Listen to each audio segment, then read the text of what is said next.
I'll be doing too much with underconsumption. It's giving financial trauma at this point. Sometimes it's okay to spend a little bit. It could be from anxiety surrounding financial stability or just a fear of running out of money. Constantly checking your bank account, obsessing over your financial stability is not healthy. If you're not enjoying your money, what is the point? Genuinely. If you're going to work and you're saving and you're investing and all you're doing is thinking about the future and your retirement and your golden years, what are you doing? You want to be able to know that you lived your life. What happens is people save and invest way too much for the future, and then when the future gets here, they're not enjoying their money. So what's the point?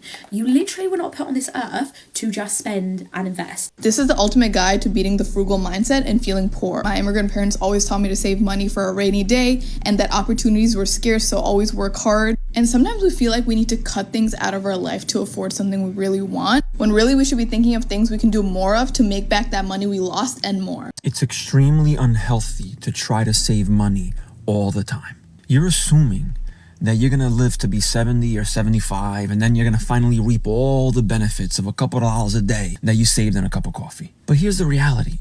You're stressing yourself out. That's not healthy. Every day you're making these little decisions, counting every dime like it's going to mean something down the road. You think you're being smart, but what you're actually doing is depriving yourself of enjoying your life while you have it. Let's normalize frugality. I'm a frugal person. I don't like spending money on stupid things or more money than I have to. And a lot of times it's not even about money. It's about wastefulness. It's about overconsumption. It's about not wanting to constantly drown in stuff. I say this with love. I really do. But I do fear that what I'm about to say might be a little controversial because underconsumption videos are very, very trendy right now. I'll be doing too much with underconsumption. It's giving financial trauma at this point. I mean, going to Sephora and spending $1,000 on skincare and makeup is not financially responsible or reasonable for most people, but using the same wash rag for 6 years is not reasonable either. I think that type of content is important, and I think that it's important to share ways to save money, especially in this economy. I love seeing the way that people are being more mindful of their money and just keeping track of where their money is going, but sometimes it's okay to spend a little bit. It could be from anxiety surrounding financial stability or just a fear of running out of money. Constantly checking your bank account, obsessing over your financial stability is not healthy. And I really had to work on this mindset as well because I came from a household that didn't always have what we needed financially. And for a long time, especially in my early 20s, I didn't think I deserved to have money. I really thought that I didn't deserve to make more money because I was used to surviving on a lot less. But now when I go on job interviews, I'm no longer ashamed or shy to ask for the highest salary. I know that I deserve to be at that salary range and I'm going to ask for it. I'm not rich by any means, but in my current financial situation, budgeting is no longer about saving as much money as I can with the fear that it's going to run out. It's not even about saying no. It's more about knowing where my money is going. I'm okay. I'm comfortable spending the money as long as I know where it's being spent. Healing from generational financial trauma is really hard, especially when you are the type of person that has to take care of your family, or maybe you're the most successful person in your family and all of that burden is on you, or you had to work really young and start paying bills at a really young age. For me, part of that healing journey was learning how to say no, learning how to set boundaries and let people know I am not financially responsible for you. Maybe you're not being frugal just for the trend. Maybe you have some financial generational trauma that you need to heal from. I did a video recently about being a savings addict, and while I still wear that badge proudly, or that title proudly, I will say that she makes really good points because these two go hand in hand. This frugality mindset goes hand in hand with being a savings addict, if you will. She mentioned something about how either extreme is not good. If you're going to Sephora and spending $1,000 each shopping trip, or if you're going to the Nike store and spending $1,000 each shopping trip, or whatever your thing is, that's one extreme. The other extreme is using the same wash rag for 10 years and not changing it out because you don't want to spend the money on it. They're two ends of the same spectrum. So I think she's right about that, trying to find a healthy medium. I'll also say that the poverty mindset is a very real thing because when I really drill down on it and ask myself why I am the way I am from a financial perspective, why I save so much money, why I now focus on investing so much more than I do spending, you know, I always say, oh, it's just natural to me. I've always been this way. It's part of my nature. But if I really think about it, a lot of it is what she said. It's growing up and not always having, I didn't grow up in poverty. I didn't grow up poor. I grew up decently well off, but there's still moments from my childhood that I do think back on and I'm like, I don't want that to be something I have to do again in the future for myself or for future kids that I have.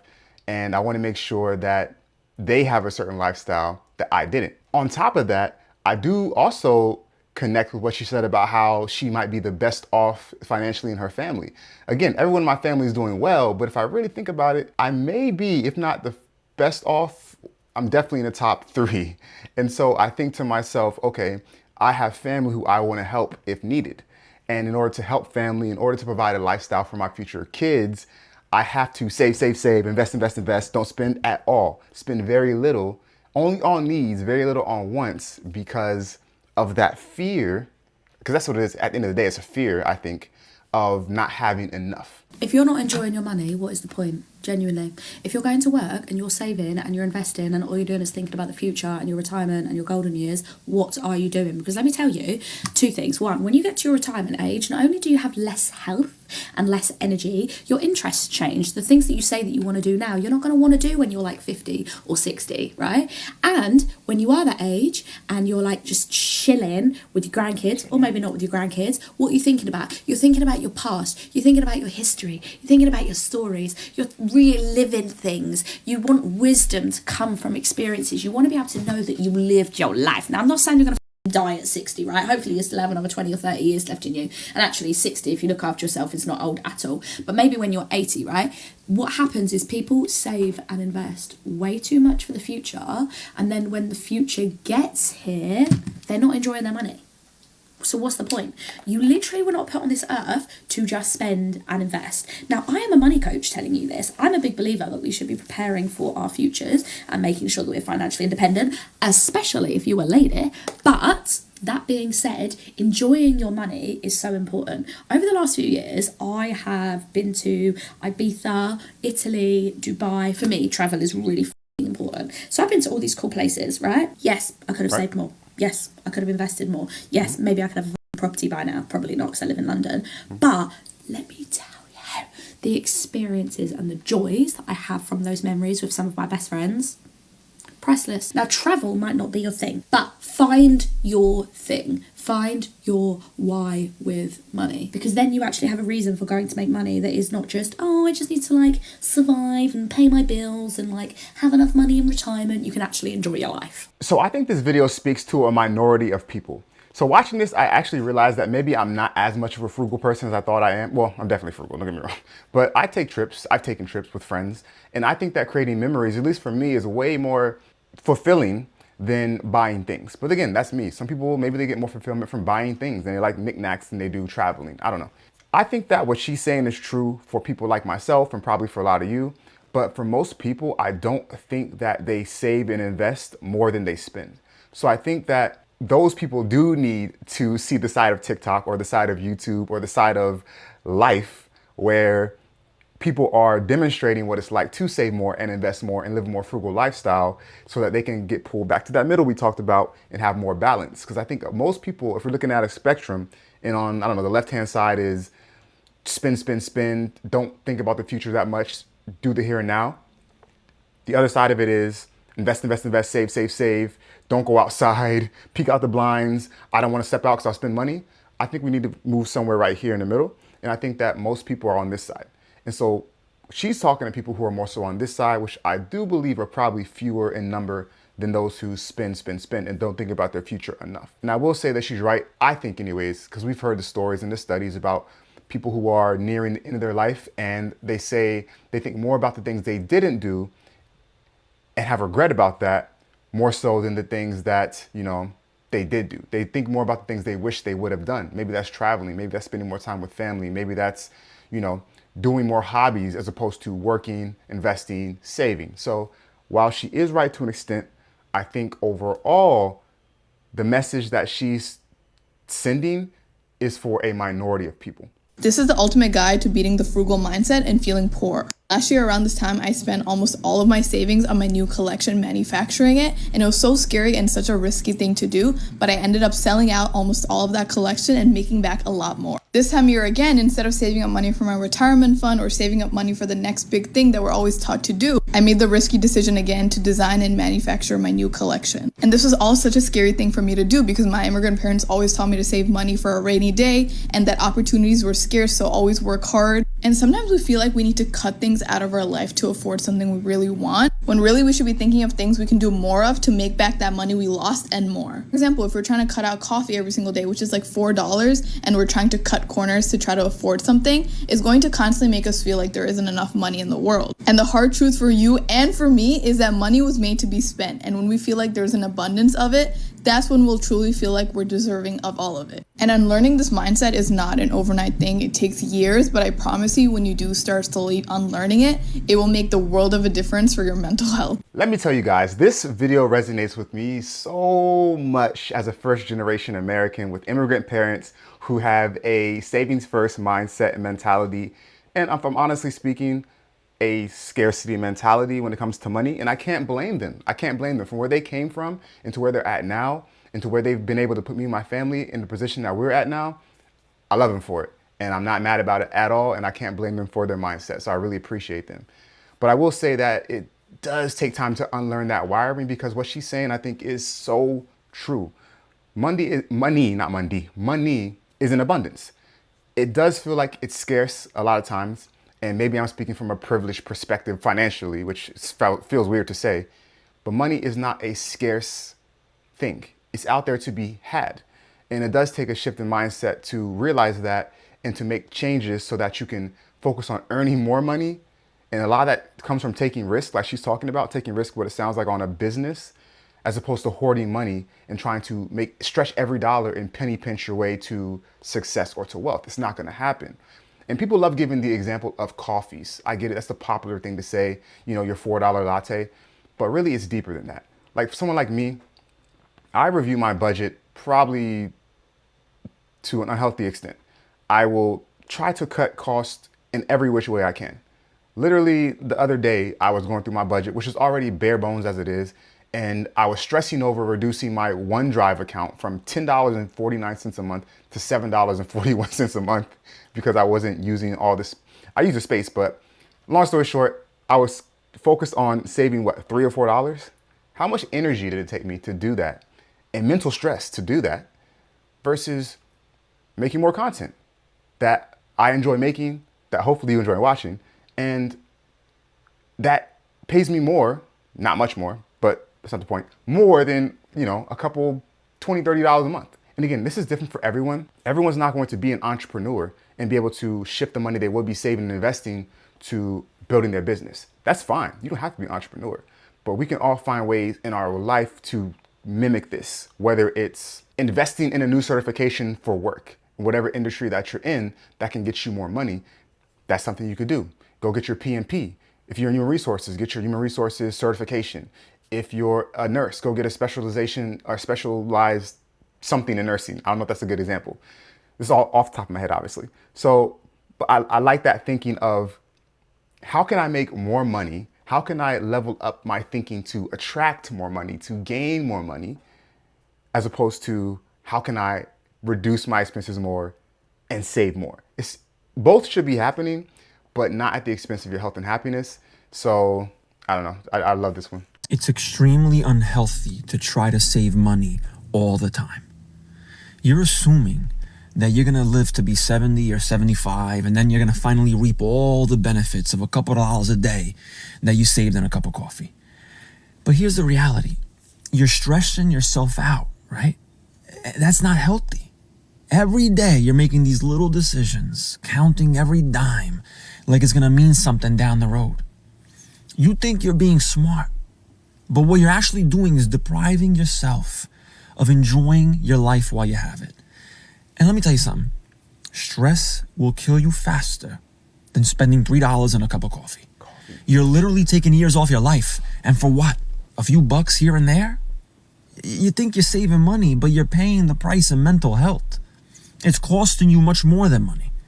You're making yourself crazy over things that won't matter in the long run. When you're 75 and you're gonna be sitting there with your teeth in a cup of water on the nightstand, you're not gonna be so thankful that you skipped that vacation 40 years ago to save a little money. Okay, do yourself a favor. Go spend a few dollars. Enjoy life a little bit. What I tell you guys, people in this coffee example, like, can we think of another example besides coffee? Coffee, I guess Americans love coffee so much. It's the first thing that comes to your mind. I get coffee every day. My coffee is like $1 from McDonald's. Anyways, again, I overall agree with his point. So a long time ago, maybe a couple years ago, I was very strict with my budgets. I would budget every line. I had an app for it. It was itemized. I would check it all the time. I would categorize it, and I set limits. And if I got close to that limit, I started to stress out because, oh, I spent this much on food. I have to pull back. Oh, I spent this much on, pretty much it's just food that I buy. So I have to pull back. But nowadays I don't do that. I shifted the way I do my budget now to where I know how much I bring in every month for the most part. So it varies a little bit. And I have my fixed expenses and my variable expenses. And I have a spreadsheet. It's very bare bones. And I have a line item for every fixed expense, which doesn't change. Well, unless they keep increasing prices, which companies are doing lately. And variable expenses, which I put the average there. So sometimes a little bit more, a little less. I try to average higher. Then what I do is after I pay all those expenses for the month, which I do it every 2 weeks, I don't look at my budget. I don't. I let myself spend. Now, granted, I don't splurge a lot. I'm not a big spender, so I don't have to be concerned with blowing my money. But what I mean is, yeah, I have a budget for food each month. Do I exceed that budget each month? Yeah, pretty much. But that's okay because I still pay myself first. I still put money into my 401k or 403b, into my Roth IRA, into my savings, into investing in whatever I need to do for, like, say, buy a camera or whatever it might be. Then the rest of the money I can essentially spend freely, whether it be buying someone a gift, whether it be sending money back home to my family overseas, whether it be going out and buying tacos every Tuesday, because I love a good Taco Tuesday, okay? That's just what I do. So I do see his point, and I do see the points of the other people in this video that we shouldn't deprive ourselves of happiness now, all for the sake of a future that may or may not come. I mean, we all pray and hope that, we get to live a long, healthy life. But they're right, you never know when the last day is. And now it's getting kind of morbid, but you never know. And even if you do live a long, healthy life, you still want to enjoy the ride. You don't want to just suffer and deprive yourself until you're putting your teeth in a glass of water when you're 80. Let's normalize frugality.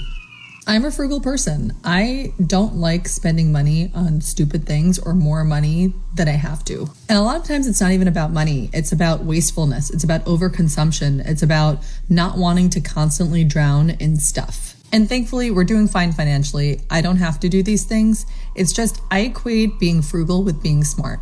And to be honest, I like nice things. I enjoy nice things. I enjoy quality things. I'm definitely a proponent of the buy it nice or buy it twice saying. But that being said, I'm really looking for quality. Okay, now she's speaking my language. This is how I see myself, okay?